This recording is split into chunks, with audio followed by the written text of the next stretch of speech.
Every day at the small-town diner, Maya Wilson poured coffee and served meals with the same warm smile for everyone who walked through the door. From truckers to the homeless man who could only afford soup, she remembered every regular's order and treated each with equal dignity. For weeks, she barely noticed the quiet man in the corner booth, watching her every interaction, his worn notebook filling with observations. When Maya arrived for her shift to find the closing sign on the door, she had no idea someone had been taking careful notes on her character. If you'd like to hear more stories like this one, consider subscribing and turning on notifications. 3 years ago, Maya Wilson's life changed forever. Her parents were involved in a serious accident, leaving her as the primary caretaker for her teenage siblings. Dreams that once seemed so attainable suddenly evaporated like morning mist. Maya had been just weeks away from attending an elite hospitality school in Switzerland, a golden opportunity that promised to launch her career in the industry she loved. Instead of elegant dining rooms and international cuisine, Maya found herself working double shifts at the Sunshine Diner, a modest establishment on the edge of town. The pay wasn't great, but the flexible hours allowed her to be there for her brother and sister when they needed her most. Between work shifts, doctor appointments, and helping with homework, Maya barely had time to breathe, let alone mourn the future she had lost. Despite the circumstances, Maya approached her job with remarkable dedication. She possessed an extraordinary memory that allowed her to recall not just names but preferences, creating a personalized experience for everyone who walked through the door. Mr. Jenkins, a retired postal worker who came in every morning at 7:15, liked his coffee with exactly 2 ice cubes. Never 1, never 3. The group of truck drivers who stopped by during late shifts needed their cups constantly refilled during their short breaks from the road. What made Maya truly special wasn't just her memory, it was her genuine care for people. In her eyes, everyone deserved the same level of service, whether they were wearing designer suits or tattered clothes. When Harold, a homeless man who occasionally scraped together enough change for a cup of coffee, came in from the cold, Maya always made sure he got a warm meal, sometimes paying for it from her own pocket. The regulars noticed. They left generous tips when they could and often told the manager how Maya made their day better. In a town where most people were just trying to get by, the Sunshine Diner became something of a sanctuary, largely thanks to her. 2 months ago, a new customer began frequenting the diner. He always chose the same booth in the corner, with a clear view of the entire restaurant.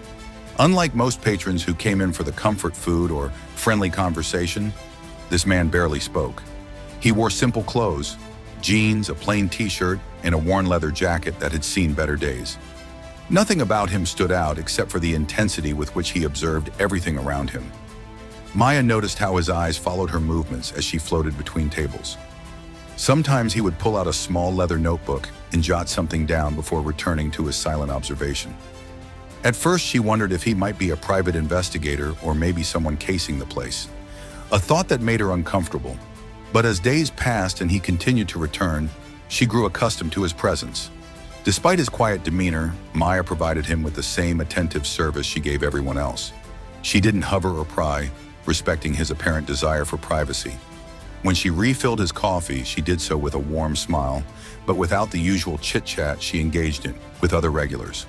As weeks passed, the mysterious man became a fixture at the diner. His schedule was unpredictable. Some days he stayed for hours, nursing a single cup of coffee while watching the flow of the restaurant. Other days he ordered full meals, the daily special, a burger with fries, or the diner's famous meatloaf, but barely touched them. Maya began to wonder if he might be a health inspector or perhaps a reviewer for a local magazine, though he never took photos of the food or made obvious notes about the establishment. One particularly busy evening, as Maya refilled his coffee for the 3rd time, he surprised her by asking about her background. The question caught her off guard. He had rarely initiated conversation before. Before she could provide more than a cursory response, she was called away to another table. On her way, she briefly mentioned her postponed dreams of hospitality school. When she returned later to check on him, she discovered he had left without saying goodbye. Only a generous tip remained where he had been sitting. The following day, for the first time in weeks, the mysterious man didn't appear at his usual time. Maya found herself glancing at the empty booth throughout her shift, surprised by how his absence seemed to leave a void in the familiar rhythm of the diner. As her shift neared its end, the manager called a staff meeting. With a grim expression, he delivered devastating news. The diner had been sold to a development company. Within a month, the building would be demolished to make way for luxury apartments. All staff would be let go at the end of the month, with only minimal severance pay. The news hit Maya like a physical blow. With medical bills still piling up from her parents' ongoing care and her siblings' needs to consider, the prospect of unemployment sent waves of panic through her system. She had some savings, but nowhere near enough to sustain them while she searched for new work. That same evening, as Maya wiped down tables with tears threatening to spill from her eyes, the bell above the door jingled. Despite the closed sign hanging in the window, someone had entered. When she looked up, she saw the mysterious customer. But something was different. Gone were the simple clothes and worn jacket.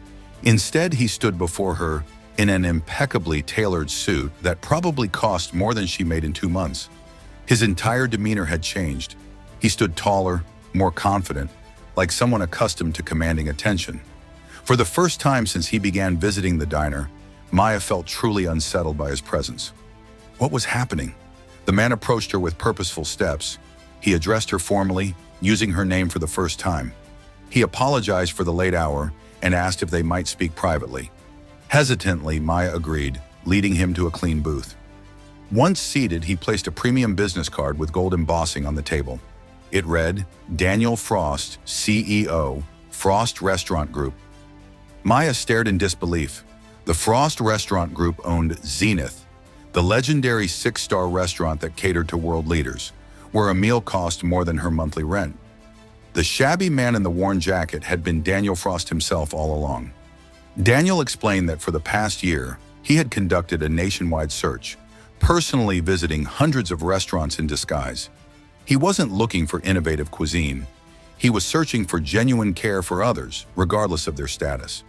The hospitality industry had lost its soul, he explained, becoming obsessed with luxury while forgetting what truly mattered. In all his searching, he had never encountered someone with Maya's natural gift for hospitality. He had watched her remember personal preferences, provide free meals to those in need, and treat everyone with equal respect. The Frost Restaurant Group would provide Maya with a fully funded education at the hospitality school in Switzerland she had once dreamed of attending, a guaranteed position at Zenith afterward, and flexible hours to accommodate her family responsibilities. Additionally, he would provide healthcare coverage for her family and a stipend to ensure her siblings' needs were met. 2 weeks later, Maya stood at the airport with her siblings, preparing to board a flight to Switzerland. The waitress who had shown extraordinary kindness to everyone who walked through the diner's doors now had her life changed forever by someone who had been watching all along. What would you do if someone offered you a chance to pursue your dreams when you thought they were forever out of reach?